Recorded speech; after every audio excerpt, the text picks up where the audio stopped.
India की world class infrastructure, जहां पर लोगों को कई तरह की फैसिलिटी दी हुई है, चाहे वो 320 किलो पर हावर की रफ्तार से चलने वाली बुलेट ट्रेन हो या फिर प्रॉपर रोड इंफ्रास्ट्रक्चर जो एक बार बन जाए तो सालों साल तक टिकी रहती है। दूसरी तरफ है जापान, जहां पर अमेरिका की तरह इंफ्रास्ट्रक्चर रोड कनेक्टिविटी देने के बड़े बड़े सपने दिखाए जाते हैं, पर अफसोस कि वो सिर्फ सपने होते हैं, हकीकत नहीं। नरेंद्र मोदी जी के नेतृत्व में 2024 समाप्त होने के पहले हिंदुस्तान का रोड इंफ्रास्ट्रक्चर अमेरिका के बराबर होगा, ये वचन देता हूँ। वैसे तो हमारे देश में आए दिनों रेल दुर्घटना होती रहती है, लेकिन हमारे जो रेल मंत्री हैं अश्विनी वैष्णव, उनको अपनी कुर्सी बहुत प्यारी है, जबकि ऑलरेडी उनके अंडर में 2 और मिनिस्ट्री का बोझ होता है। अब आप लोग थोड़े कंफ्यूज हो रहे होंगे, तो चलिए आपके कंफ्यूजन को दूर करते हैं और रियलिटी दिखाते हैं। तो लास्ट तक वीडियो में बने रहना, क्योंकि आगे आपके सारे कंफ्यूजन दूर होने वाले हैं। मकसद है तो मेरा देश अजरा अमर है। दुनिया याद करे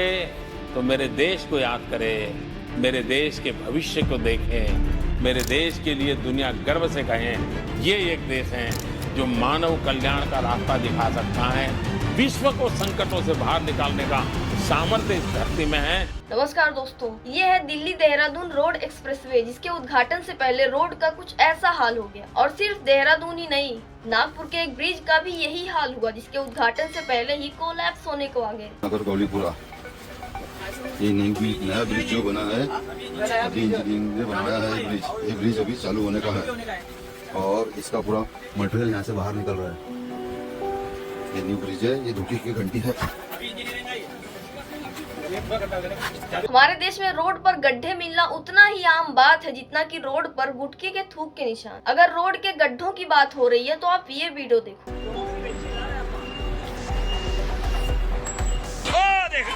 देख अब क्या। अब इसमें भी इन बेचारे अंकल जी की ही गलती रही होगी जो इस रोड से आए। वैसे किस रोड से जाते, ज्यादातर रोड पर तो गड्ढे ही होते हैं, लेकिन फिर भी इनकी गलती है जो जानबूझकर आकर इस गड्ढे में गिर गए। वैसे ये तो सिर्फ बाइक है, हमारे यहाँ इतने बड़े बड़े गड्ढे होते हैं जिसमें कभी कार तो कभी कभी पूरा ट्रक ही समा जाता है। ये हाल है रोड इंफ्रास्ट्रक्चर का, और सरकार कहती है कि हम रोड इंफ्रास्ट्रक्चर बनाने में स्पेस टेक्नोलॉजी का इस्तेमाल कर रहे हैं। हमने रोड बनाने में स्पेस टेक्नोलॉजी का उपयोग किया। स्पेस टेक्नोलॉजी से फोटोग्राफी होती है, मॉनिटरिंग होता है। वाह क्या सीन है, वाह क्या सीन है, वाह मोदी जी वाह वाह। बारिश के सीजन में देश के कोने कोने में वाटर लॉगिंग की प्रॉब्लम होती है, लेकिन दिल्ली और मुंबई जैसे मेट्रोपॉलिटन सिटीज का क्या हाल होता है ये किसी से नहीं छुपा। हमारे देश को आजाद हुए 80 साल होने वाले हैं, लेकिन आज भी हम अपने पॉट होल्स और सीवर साफ करवाने के लिए इंसान को गटर में भेजते हैं। आप ये वीडियो देखो, एक इंसान कितने सेकंड तक गटर में जाकर सीवर के गंदे पानी को साफ कर रहा है। क्या ऐसे बनेंगे हम विश्व गुरु? वीडियो क्यों बना रहे हो आप? देखेगा ना प्रशासन, सरकार देखेगी ना कि इंसान से इस तरह से काम जो है कराया जा रहा है। आज भी ये देश जो है ऐसी मशीनें नहीं दे पाया सफाई कर्मियों को कि सफाई कर्मी मशीनों से जो है सीवर का जो है सफाई कर सके। जबकि मैनुअल स्कैवेजिंग 1993 में ही ऑफिशियली बैन कर दिया गया था, लेकिन आज भी हमें आए दिनों ऐसे केसेस देखने को मिलते रहते हैं। कई केसेस में तो सीवर में ही दम घुटने की वजह से मैनुअल स्कैवेंजर्स की मौत हो जाती है। त्या वायूमुळे ना मला सुरुवातीला मग काम केलं, माझा श्वासोच्छ्वास वाढला, दम लागल्यावर मला कल्पना आली म्हणजे गॅस आलाय। सरकारी डेटा के अकॉर्डिंग साल 2020 से साल 2024 तक 294 लोगों की डेथ हो चुकी है इन सीवर की सफाई करने की वजह से। हम इंडियंस अपने पासपोर्ट को लेकर बहुत प्राउड फील करते हैं। कहता हूँ कि जब हम पासपोर्ट लेके इमिग्रेशन ऑफिस में खड़े होते हैं, when they look at it, I'm talking about being in abroad, they look at it with a lot of respect. लेकिन रियलिटी कुछ ऐसी भी है। अभी मेरे हाथ में जो पासपोर्ट है ना, अगर आप ये पासपोर्ट लेके बड़ी बड़ी कंट्री घूमे तब आपको पता चलेगा भाई अभी हम 9 लोग रशिया मॉस्को से डिपोर्ट होकर आ रहे हैं, सब के सब अच्छे बैकग्राउंड से, कोई इंजीनियर्स, डॉक्टर्स, बिजनेसमैन, मतलब हर एक बंदा ऐसा है ना कि चाहे तो बिजनेस क्लास लेकर ट्रैवल कर सकता है रशिया मॉस्को। हमारे सामने भाई दूसरी कंट्री वालों को इमिग्रेशन में आगे जाने दिया और हम सारे इंडियंस को लाइन से खड़ा कर दिया, थैंक्स टू द विश्व गुरु। हिंदी पासपोर्ट इंडेक्स 2025 में इंडिया की रैंक 77 है, वहीं सिंगापुर नंबर 1 पे है और जापान नंबर 2 पे। अगर कुछ कंट्री कंट्री को छोड़ दे तो ज्यादातर फॉरेन कंट्री में इंडियंस को वीजा फ्री एक्सेस मिलना मुश्किल होता है और जो इंडियंस बाहर चले भी जाते हैं उन्हें रेसिज्म का सामना करना पड़ता है। ये वीडियो देखिए जिसमें एक अमेरिकन कितने स्ट्रॉन्ग लैंग्वेज में एक इंडियन को कह रहा है कि why are you in my country. My country. Why are you here? Yeah. Yeah, why are you in America? You need, I don't like you guys here. Indians, you guys are flooding all of white countries, and we're tired of it. Americans are getting sick of this shit. Okay? I want you to go back. लेकिन वहीं हमारे देश में कोई foreign country से आता है तो हम उसको ऐसे ट्रीट करते हैं जैसे कोई एलियन आ गया हो। कभी कोई जबरदस्ती फोटो खिंचवाने के लिए परेशान करता है तो कई बार फॉरेन वुमेन को हरास किया जाता है। जैसे जोधपुर में एक कोरियन ब्लॉगर को एक आदमी ने काफी देर तक स्टॉक किया, इवन अपने प्राइवेट पार्ट दिखाने तक की गंदी हरकत की। मुंबई के एक केस में किसी ने एक फॉरेनर वुमन को जबरदस्ती किस करके उसे अपने बाइक पर बिठाकर ले जाने की कोशिश की। Where are we going? Ha ha ha ha. Well, no. I'm scared. Hi.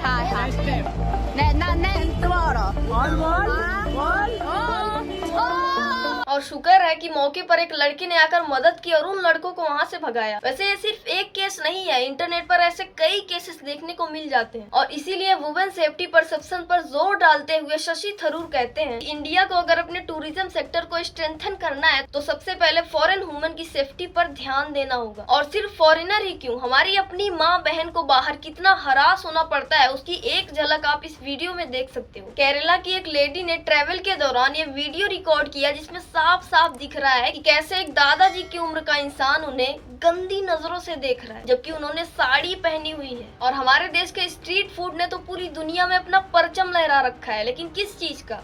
खाने के साथ एक्सपेरिमेंट करते हुए, अतरंगी हरकतें करते हुए। अगर आपको स्ट्रीट फूड के बारे में डिटेल में जानना है तो आप ये वीडियो देख सकते हो, इसका लिंक नीचे डिस्क्रिप्शन में मिल जाएगा। जुलाई 2025 में लखनऊ में आम महोत्सव सेलिब्रेट किया गया था जिसमें बड़े बड़े लोग भी शामिल हुए थे, लेकिन लोगों ने इस आम महोत्सव को भी नहीं छोड़ा और वहाँ के आम जाकर लूटने लगे।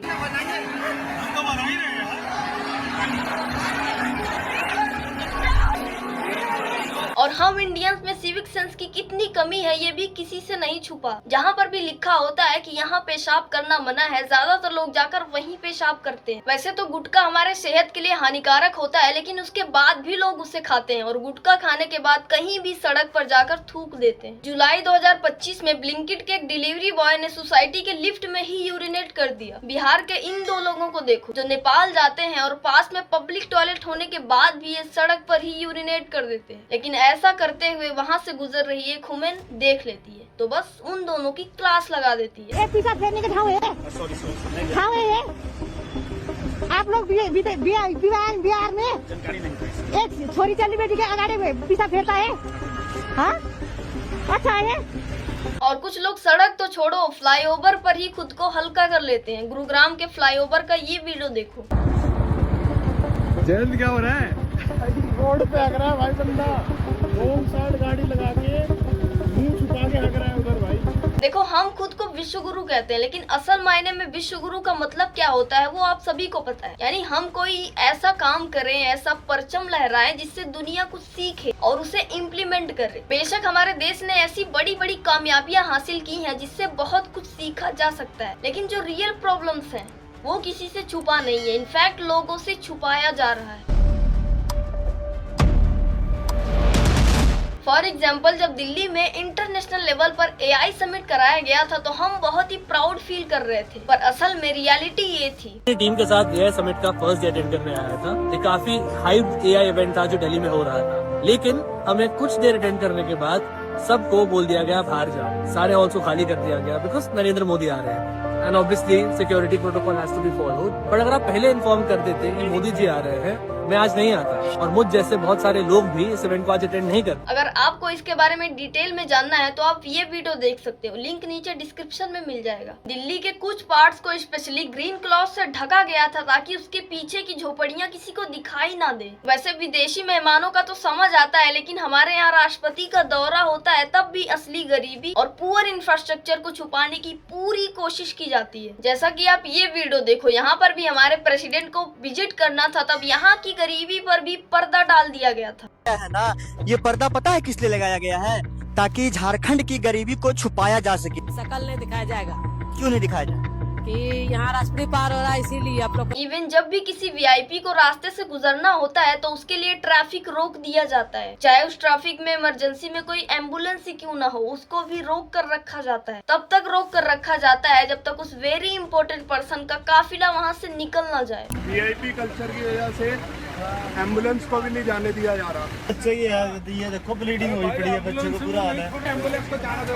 अगर हम अपने हेल्थ इंफ्रास्ट्रक्चर की बात करें तो ये वीडियो देखकर आपको तरस आ जाएगा। ये मध्य प्रदेश के एक सरकारी हॉस्पिटल का सीन है जहाँ पर एक बच्चा अपने खुद के फादर का ड्रिप स्टैंड बनकर खड़ा है। मतलब इस हॉस्पिटल में ड्रिप टांगने के लिए एक स्टैंड तक अवेलेबल नहीं था। जब सोशल मीडिया पर ये वीडियो वायरल हुई तब जाकर उस वार्ड बॉय को सस्पेंड किया गया और तब जाकर जाँच शुरू हुई। अनफॉर्चुनेट बात यह है दोस्तों कि हमारे यहाँ जब भी क्राइम हो जाता है उसके बाद ही एक्शन क्यों लिया जाता है, ऐसा सीन ही क्यों क्रिएट किया जाता है कि कोई क्राइम हो। ये तो थी एक बच्चे की कहानी। एक दूसरा न्यूज देखो आप, ये भी एमपी के एक डिस्ट्रिक्ट हॉस्पिटल की है जहाँ पर 72 साल की दादी अम्मा को अपने पोते के लिए ड्रिप स्टैंड बनकर खड़ा रहना पड़ा, जबकि उस हॉस्पिटल में ड्रिप स्टैंड की उतनी कमी नहीं थी। क्या आपको पता है हमारे देश में हेल्थ इंफ्रास्ट्रक्चर पर जीडीपी का कितना % खर्च किया जाता है? 1.9%। वहीं अमेरिका अपनी जीडीपी का 18% खर्च करता है हेल्थ इंफ्रास्ट्रक्चर पर। हमें अमेरिका से सीख लेना चाहिए जो अपने हेल्थ इंफ्रास्ट्रक्चर पर जीडीपी का 18% खर्च करता है, लेकिन फिर भी हमारे देश के यूथ